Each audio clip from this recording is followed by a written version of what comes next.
Hey, good afternoon. My name is Melanie Pachin. I work at the Department of Retirement Systems, and I'm here to present some information to you, to the city of Sedro-Woolley, to the firefighters who are LEF members. And I'll get into the reason why I'm presenting this information and what it's all about. I'm going to take probably about a half hour, and then a gentleman named Kirk Larson will follow me, and he's from the Social Security Administration, and he is really the person you want to hear from. I'm giving you background information. Doesn't really help you in any way. It just gives you an idea of what we're doing and why we're doing it. But Kirk, when he follows me, he is going to have, I know he's going to have, you know, if you have questions, he's the guy you're going to want to ask. So I'll go ahead and just jump into this. As I said, my name is Melanie Pachin. I'm the State Social Security Coordinator for the Department of Retirement Systems. I've been doing this since, well, for about 12 years.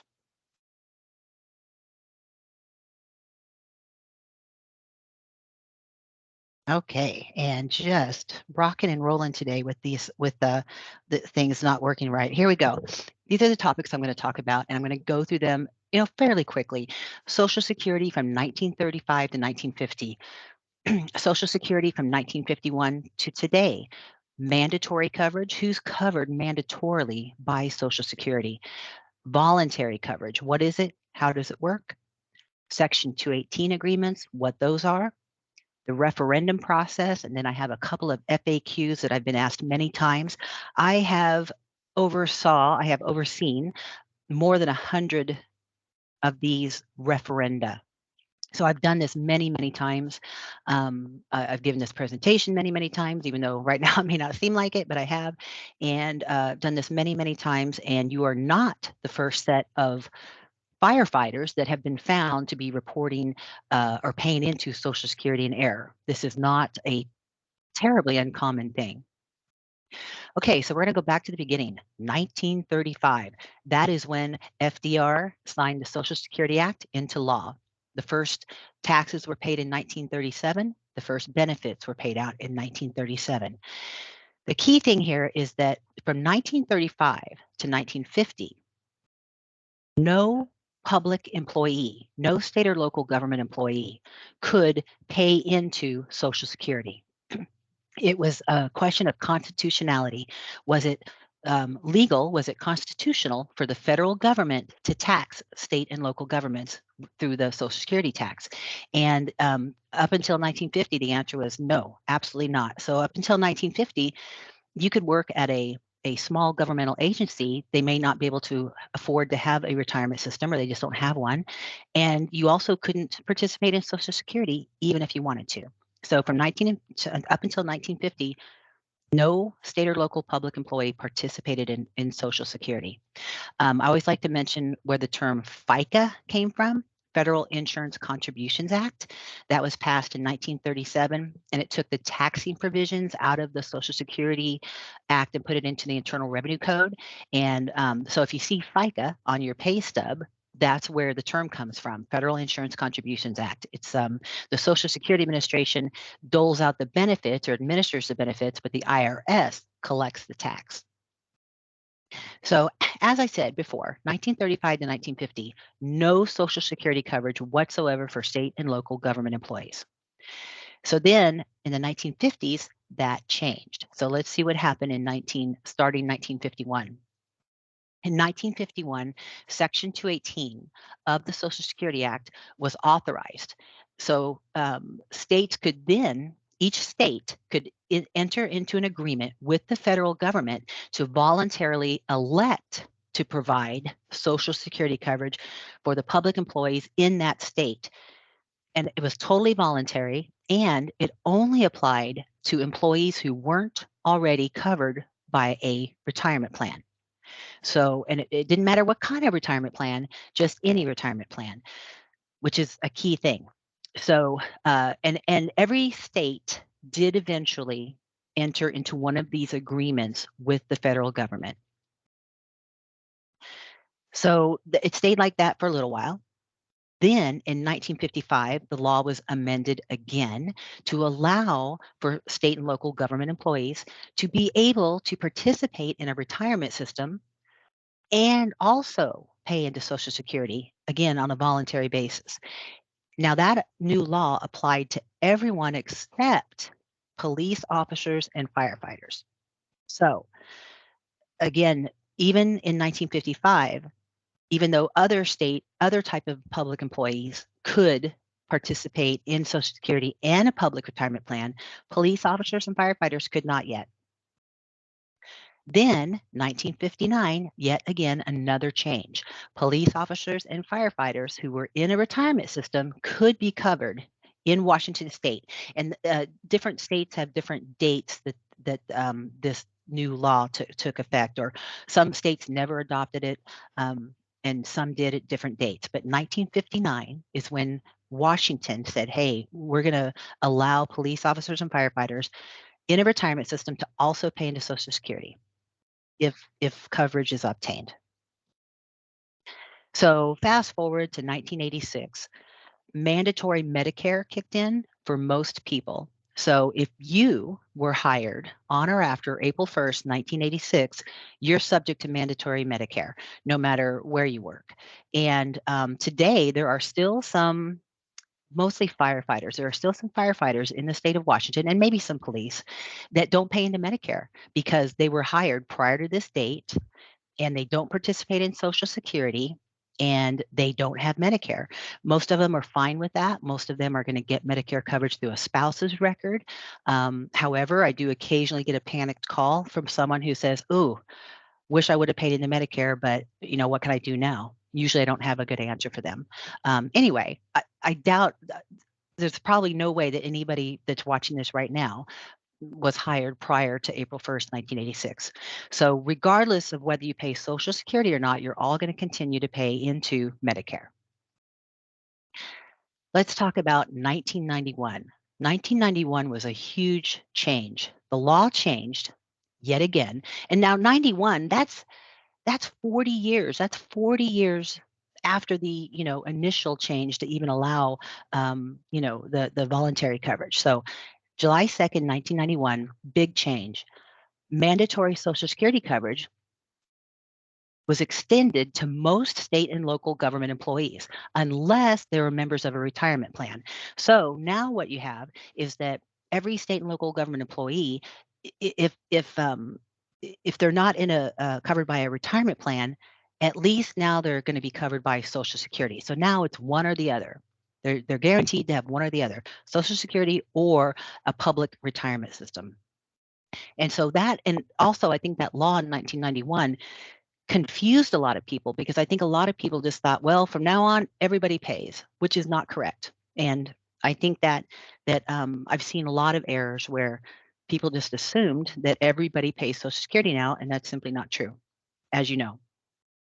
So who's exempt from the provisions of mandatory Social Security, that mandatory Social Security that was implemented in 1991? Well, this is who's exempt: a public employee working in a position covered by a qualifying, it says qualified, but the word's qualifying, retirement system is exempt from mandatory Social Security coverage unless the employer has voluntary coverage in place. Voluntary coverage is also known as Section 218 coverage. So those are used interchangeably. Voluntary coverage, Section 218 coverage. And so because you firefighters participate in the Law Enforcement Officers and Firefighters Retirement System, aka LEF, you are exempt from mandatory Social Security coverage because you don't have voluntary Social Security coverage in place. So there's no voluntary coverage in place for the firefighters. So you're not supposed to be paying into Social Security. So you might be asking, well, how does DRS know that our agency is lacking voluntary Social Security coverage for the firefighters in LEF? Because last year in 2021, unlike 2012, where I messed up, I correctly evaluated the historical documents and information on file regarding the city's voluntary Social Security coverage. And in reviewing it back in 2012, I was pretty new to this position. It's a very complicated topic. And I gave the wrong info to the city. I said, yeah, everybody's covered. Wrong. In 2021, I discovered that I was completely incorrect, and here we are today. Okay, so I am 100% sure that the firefighters in left should not be paying Social Security. That I am 110% sure. So why did Melanie provide I don't like talking about myself in the third person. Why did I provide incorrect information to the city about Social Security in 2012? This is why, and this is a key thing in case anybody wants to understand it. In 2012, I did not understand that participation in the Volunteer Board for Firefighters pension, which the volunteers had been participating in since 1948, excluded the career firefighters or any firefighter position from voluntary Social Security coverage that was obtained for the other employees in 1951. So it's kind of weird. It sounds odd, but in 1951, the city of Sedro-Woolley obtained what's known as absolute coverage. And so basically, all of the employees at the city were covered except for anybody that was participating in a retirement plan. Now, that retirement plan didn't have to be like left, it didn't have to be a big deal. The VBFF counted because those volunteers were participating in the VBFF. That excluded the firefighter positions from then and going forward from being covered by that absolute coverage that was obtained for the other employees in 1951. Okay, it's a weird topic, but that's a deal. And unfortunately, I didn't learn that until after 2012. Okay, so Section 218 agreements. That's how coverage is extended to an entity or to groups of people at an entity. Section 218 agreements are the means by which state and local governmental employers obtain voluntary Social Security coverage. The original 218 agreement for each state, and all 50 states have them, it's between the state and the federal government. Okay, Washington entered into ours in 1951 on this onion skin paper, very old document. And then what happens is after the state enters into that agreement with the federal government, the state is responsible for monitoring, for keeping track of that, for administering that agreement. And the state enters into separate agreements with the state and local government. And that's what we did. That's what whoever was the state Social Security administrator back in 1951 did with the city of Sedro-Woolley.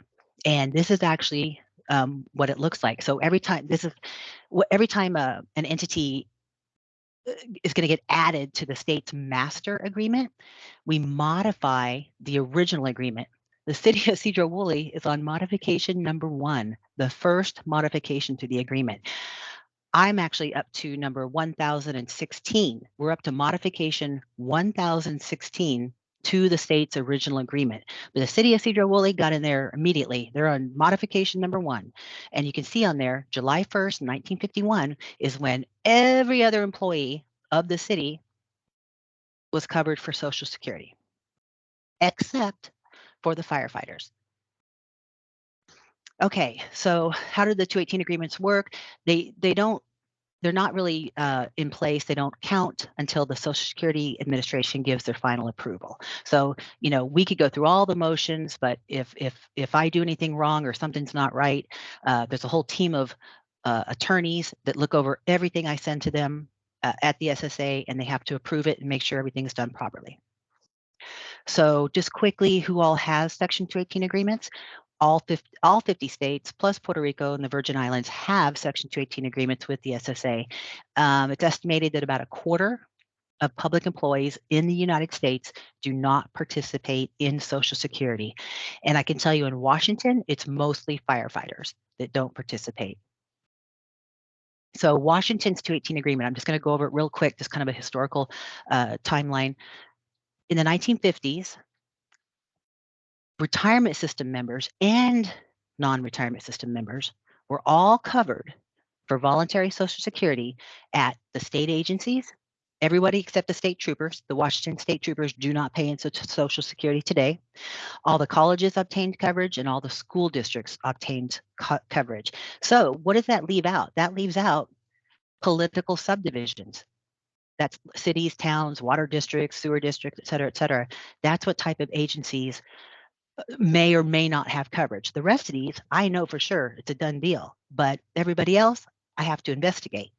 So what is my role as the state Social Security coordinator. My boss is the actual state Social Security administrator, but she just signs the paperwork. I do all the work.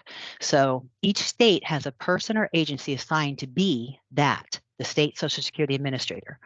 The Employment Security Department was filling that role from 1951 until June of 2009. They had it for a long, long time.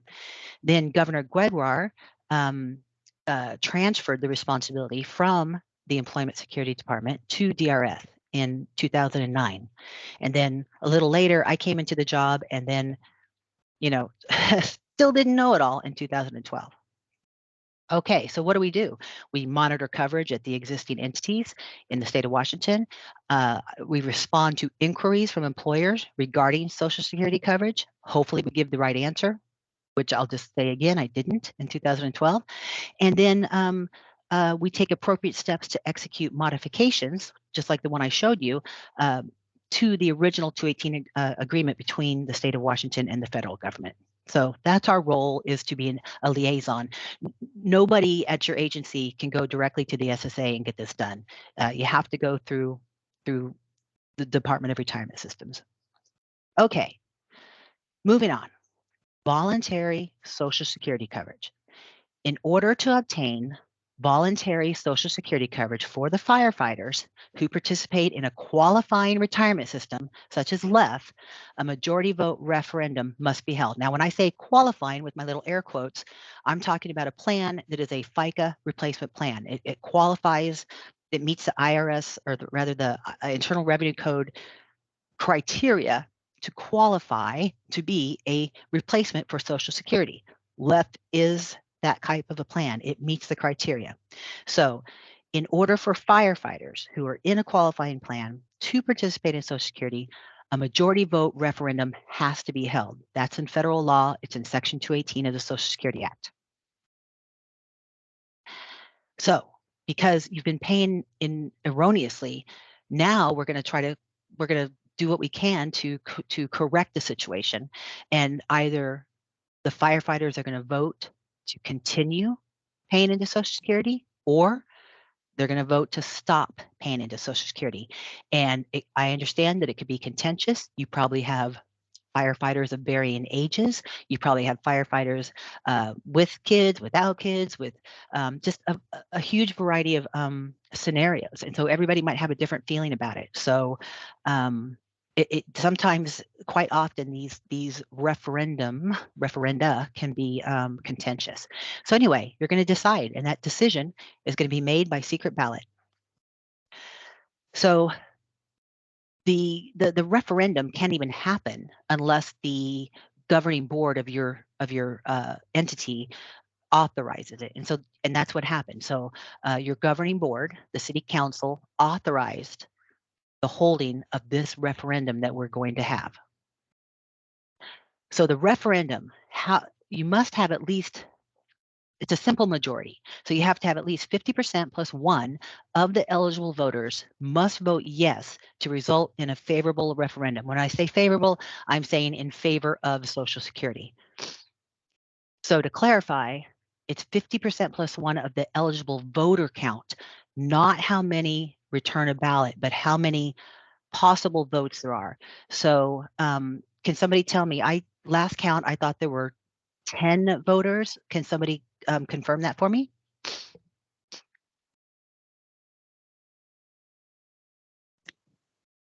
I think that sounds correct.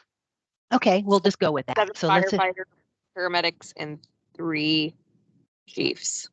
Okay. So with 10 voters, six voters have to vote yes.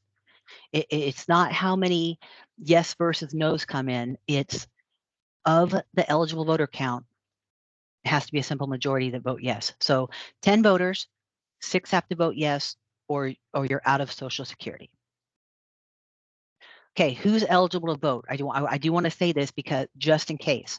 So it's firefighters in LEF who were employed by the city as a firefighter in a career position, participating in LEF on the date the notice of the referendum was posted. That date was May 10th. And to be able to vote, that person, those people are still going to have to be employed as a firefighter by the city in LEF on the date of the referendum, which is September 6th. So what I'm saying is, if somebody was hired as a firefighter on May 11th, they don't get to vote. If somebody, leaves, terminates employment before, obviously they don't get to vote. So they had to have been there on the 10th in a left position as a firefighter, and they have to be there in the same position, same type of position, on September 6th. So hopefully everybody that I have on the list was hired into a left eligible position on or before May 10th. And we'll double check those, obviously, before we dole out the ballots. Okay, so how's this going to work? So this is what's going to happen. DRS is going to provide to your employer. I'm going to mail this in a big envelope to your employer for each person. So 10 ballots, 10 security envelopes with no identifying marks, and then 10 outer mailing envelopes. And I'm going to talk about those envelopes a little more because it's imperative that you sign your ballot, the back of this envelope. If you don't sign it, you're basically voting no. It won't count. It'll be invalid. So your employer, maybe it'll be the chief, it'll be somebody who's, around, somebody who's not teleworking. Somebody is going to come around, they're going to distribute the ballots, and they're going to hand you the smaller envelope, the larger envelope, and the ballot itself. You're going to sign that you've received it.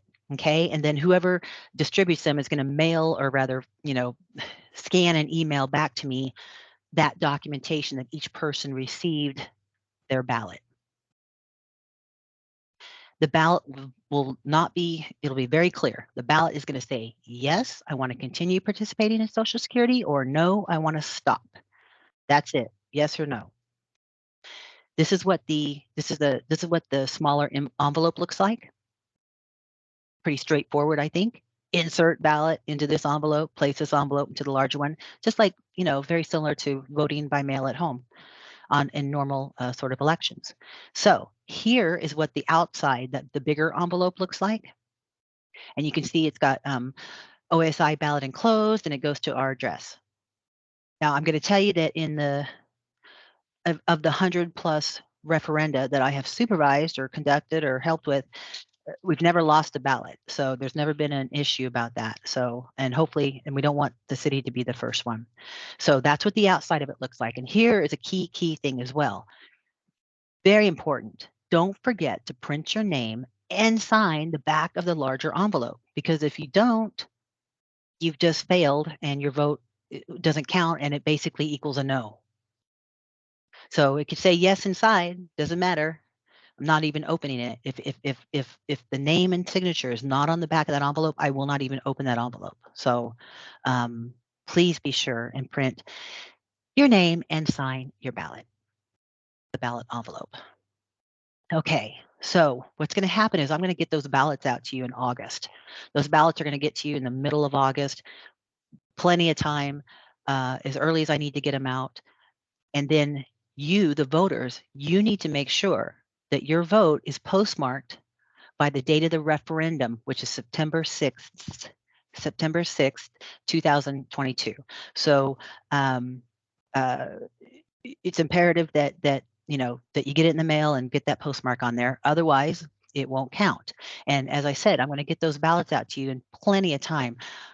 Generally speaking, I can usually count the ballots a week or two before the actual referendum date, because they're usually all back and it's a done deal.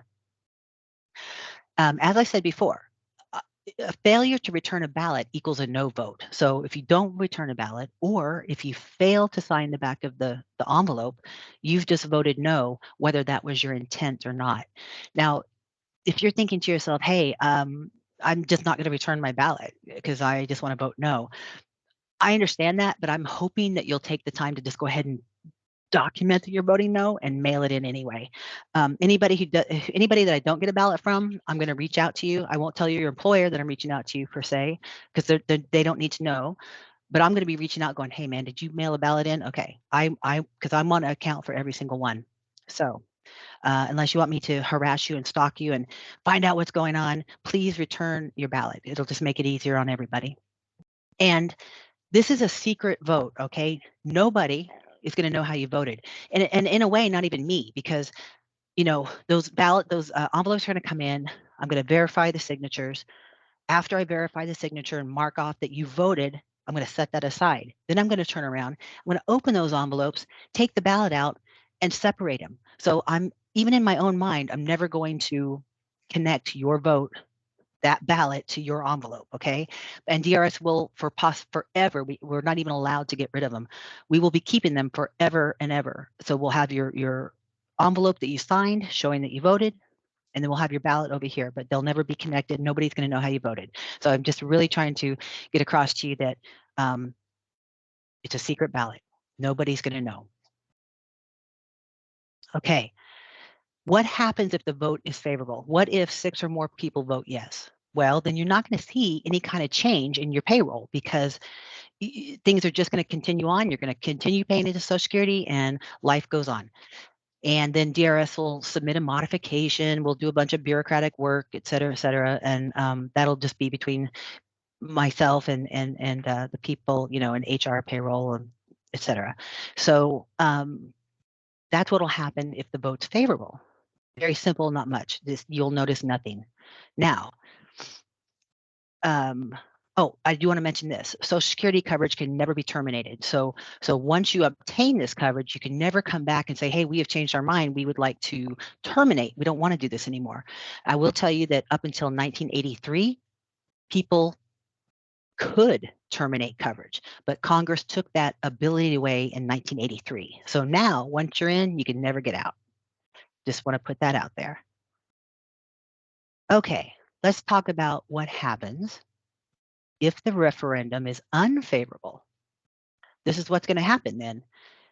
First payroll possible, the first payroll after that vote is known, after the results are known, Social Security taxes will no longer be withheld from your paycheck, nor will your employer pay Social Security taxes on your wages. So you won't be paying in, and neither will your employer.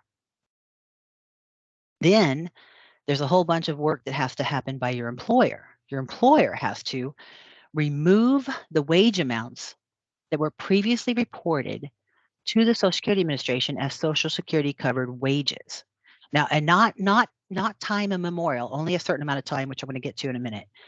And then your employer has to process a refund of the Social Security taxes that were paid to the IRS. Because remember, the IRS collects it, but the Social Security Administration keeps your wages on file, and they get that from the W-2, and the IRS, provides that to the SSA. Anyway, that's your employer is going to use something called a 941X, and they're going to get the money back. You probably don't care about those details. Probably just care that that's what'll happen. And to give you an example, right now, 2019 forward, those are the tax years that are open to correction. Everything from 2018 back, it doesn't matter if it was correct for you to pay Social Security or not. It's not changing. It's not being changed. It stays on the books. Okay. So 2018 back, no changes. It's not possible. There's no mechanism to change those records. But 2019, 2020, and 2021, yes, those numbers have already been reported to the Social Security Administration, and your employer will have to unreport that data. And they don't. 2022, those W-2s haven't been sent out yet, so they just have to get the refund. But what I'm trying to say is that you'll get a W-2C, a corrected W-2 for 2019, 2020, and 2021. Okay, so the employer usually will go, here's your corrected W-2, here's your refund, and you say thank you, and you hand a notice to them that says, I have not and I will not try to get this money myself in any other way. So that's kind of a high level thing about how it goes. So, but your Social Security record on file is going to look different. Before, you had Social Security wages on your record. After this, you won't. You'll have zeros, and that's going to impact your future benefit. Okay, so like I said, W-2Cs will be issued for the tax years that they've already, been issued in 2019 through 2021. And then the 940Xs have to be filed by the employer. Okay. I have some FAQs and then I'm about done. This is a very common question. How will the employees obtain a refund of Social Security taxes paid from 2019 to the present? Well, I kind of just talked about that, but there's really two ways. There are two options. Option one, and this is obviously the most common option, the employer recovers the Social Security taxes for the employee. The employer files those 941X forms, gets the employee's money back, and then turn around and the employer reimburses the employee for those Social Security taxes. Okay, option two is the employee themselves obtains a refund of Social Security taxes from the IRS. It sounds like a pain to me. I'd rather just have my employer get it. The employee can file this form, 1040X, or this other form, 843. I've never actually seen an employee take this option. I've always only seen the employer obtain the refund for them and then hand them the money. That's just generally how it goes. The employee may need to consult a tax professional regarding which form to use. So obviously, I don't recommend option two in any way, shape, or form. Okay, this is a very common question, and it's a good question. Is a refund of employee paid Social Security considered taxable income? So when you get that refund, if you get a refund of Social Security taxes, is that taxable income? It is not. Absolutely not. You're not increasing your income. You're not increasing your wages. This is simply a tax that was withheld from your wages, and now you're getting it back. So you don't have to change your own income tax return or anything like that. It has no impact on that whatsoever. Okay. Oh, God dang it. This should say 2019. What about the years prior to 2019? Those years are closed to correction. That means you cannot receive a refund for Social Security, and the wage and data and everything stays on the books. Yeah, that should say that should say 2019 and 2019. So there you go. Yeah, so 2018 back stays on the books. Shishamanga. Okay, next. Another common question. Can another referendum be held? Yes, but it has to be at least 1 year after the last referendum. The governing board of your agency must also authorize that. So should this referendum fail or not be favorable or not in favor of voluntary Social Security, and all that stuff happens, the refunds happen, everything happens, your agency could still in the future go, you know what? We've changed our mind and we'd like to see about possibly having another vote and opting back in or opting in. So that is a possibility.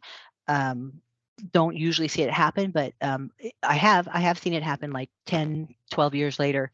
An entity said, well, we've got all new people and they don't feel the same way. So yes, another referendum can be held if this one should happen to be not in favor of voluntary Social Security. Okay, something to think about. Would an unfavorable vote impact employees that no longer work at the city? Yes, if you have somebody who retired in 2021 and you know, and they've already started collecting a Social Security benefit, they're still going to have their record is going to be impacted. Wages will be removed from the record, and yeah, they're probably going to have a lower benefit from Social Security as a result of this vote. Now, maybe you don't have that scenario. Maybe nobody's retired recently. Maybe there's nobody who's not working in now that will be impacted. But even if people, anybody who was working there who has data on record, 2019, 20, 21, or even 22, even though they don't work there anymore, they're still going to have their Social Security wages removed, and they're still going to get a Social Security benefit or a Social Security refund rather. So just want you to be aware that it's definitely going to impact the 10 of you that are voting, but it could also impact the people who don't work there anymore. And obviously it's going to impact people who come to work there in the future. Okay, and I kind of said this already. Could an unfavorable vote impact a current or former employee that's already collecting a Social Security benefit? Yeah, it could, absolutely. Okay, almost done. Are there other benefits that we could become ineligible for because we stopped participating in Social Security? Yes, there are some benefits that you might eventually not be eligible for as a result of stopping Social Security coverage. So, and again, Kirk Larson, who's coming up next, he's the one that will be able to really present that information to you in a meaningful way. And this next question follows along in the same vein. Are there other benefits that we or family members could become ineligible for if we stop participating in Social Security? Yes, and Kirk will cover that as well. And is it possible that my future Social Security benefit will be less than projected if I stop paying into Social Security now? Yes, unless you're like closing in on Social Security age, absolutely, it is possible. It's pretty much guaranteed. And then the Social Security Administration, Kirk, will also talk about two things. One's called the windfall elimination provision, and one is called the government pension offset. And that's how a Social Security benefit you've already earned up to this point could be reduced in the future because of participating in LEF and not paying into Social Security. So Kirk gets the fun job of explaining that. Promise I'm almost done. Is it possible that there is no advantage for you to stay in Social Security? It is possible. It just depends on your age, how long you've been paying in. It depends on a variety of factors. And again, Kirk Larson will hopefully provide the information to you that will help you determine what's best for you. Okay. Does participating in Social Security impact your LEF benefit in any way? Nope, it does not. It doesn't. Being in Social Security or being out does not impact your LEF retirement benefit in any way. That is it. That's the end of my presentation. I can't imagine that anybody's interested in more information about this, but if you are, it's available right there on our DRS website. And also, my name and phone number and email and all that jazz were on the first slide, and feel free to ask me any questions that you want to. Generally, I don't get them. Like I said, Kirk from the SSA is going to be fantastic. So I'm going to go ahead and stop this presentation, hopefully, and send it back to you. Thanks, Melanie. Oh, does anybody have any questions while I'm here? Yeah, I have a quick one. It's my understanding that those that are closer to retirement age, and for our group, I'm just going to call it the 50 and over, it's usually a benefit for them to stick with it, but the younger generation tends to opt out. But what I understand is even if the referendum didn't pass right now, in a year it could be done again. So as our department hires and hire younger guys, they can go back and it would be retro back to 2018, which could be extremely detrimental on the planning front for those close to 50. Am I understanding that? No. Okay. No, I'm really glad you asked that question, because here's the thing. Let's say 5 years from now, or no, 1 year from now, or 5 years from now, you get a group of firefighters there at Sedro-Woolley, and they're like, "Hey, man, we want to be in Social Security. We want this to go to a vote again." Number one, that vote's not going to happen unless the city council approves it. Okay, so that's one barrier. Number two, we would never do it retroactively. It would be a prospective thing.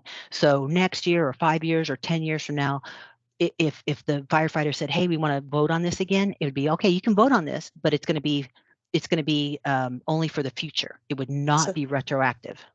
Okay, it's only retroactive now because we didn't have the option in 2019 when we started. Well, actually, I think that the firefighters at Sedro-Woolley, the ones that left, have probably been paying in erroneously since the first left member was, hired there. The first left firefighter was hired. That's my guess. I'm not 100% sure. This error has been going on for a long, long time. The 2019, the key to that, that's how far back refunds can happen. That's how corrections, we can only correct back to 2019. And that's due to the statute of limitations, which is like, they say it like this: it's 3 years, 3 months, and 15 days after the close of the current tax year. And I'm like, what? Anyway, I finally figured out, oh, it's April 15th. So yeah. So right now it's 2019, 2020, 2021, and 2022. That's what's open to correction. We cannot go back any further than that. That for us, that just coincidentally happens to be the first time the city had careers was January 1st, 2019. So that, okay, now I understand. We just happen to have a coincidence. What? Okay. Is that, you guys didn't have career firefighters until 2019? I didn't know that. Oh my goodness. Yeah. Okay. See, I thought that, well, the city's been in left for years, right? But it must have just been the police. And I couldn't tell that it was only the police because the wrong type code was used. I just couldn't tell. I couldn't tell. So I'm really super happy kind of to hear that it's only back to 2019. Yeah, that makes me feel way better about my 2012 thing. Oh my God. Okay. Oh my God. We actually did have full-time employees before I got hired on part-time. There we had full-time firefighters. Oh. Okay. But I think that was before 2012, Egan. Wasn't it? Yeah, but that's, I mean, they were still paying into Social Security regard like that. Yes, it doesn't affect them, but that they were still erroneously paying into Social Security. Gotcha. Yeah. Again, I don't know what year the first firefighters were. And you know what, though? I'm pretty sure we're going to go back to 2017 because that's the longest serving current firefighter. That's if the vote is favorable, and I already discussed this with the Social Security Administration. If the vote is favorable, we're going to input the coverage starting in 2017 because that way it'll be sure to cover the longest serving current firefighter in left. So, but yeah, you guys could have had firefighters going way back. Probably did in 2012. That's probably why I was asked. I don't know.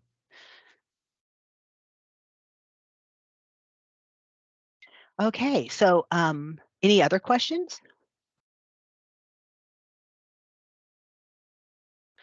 If not, then we'll see if Kirk Larson has joined us. In fact, I see his icon there. I'm here. Hi, Kirk. How you doing? Okay. Oh, good. Going through my spazzy way of doing my presentation per usual. Great presentation I've been on for the last 25 minutes. So you did a wonderful job as usual. Thank you. I went long as usual. Okay, so I'm gonna mute myself and let Kirk take over, and this is what you guys really want to pay attention to. Now, then we do have a little bit of a problem. Okay. Without prior authorization, I'm not allowed to have this recorded. Oh, okay. So we will have to stop the recording. How many voting members do we have in attendance today?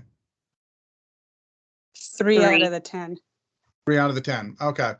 So I can do this. So we can't allow it to be recorded. However, I will make this offer. If somebody wants to contact me directly, and I'll give you my contact information, and they say, hey, I wasn't able to attend, but how is this going to affect me? If we withdraw, what would my benefits look like? Or if I stay in, what would my benefits look like? I'm happy to go ahead and do that and actually give them a one-on-one counseling about what effect this law could have on them. Kirk, you are the bomb. You are awesome. Oh my God. Thank you. So, no problem. Okay. So you get a private one-on-one tutoring. So at no expense. Excellent. So they're going to stop the recording, and anybody that needs info can go directly to you. Yeah. Awesome. Okay. I really am right now. Okay. I really am going to shut it now. I'm going to shut myself off. Okay.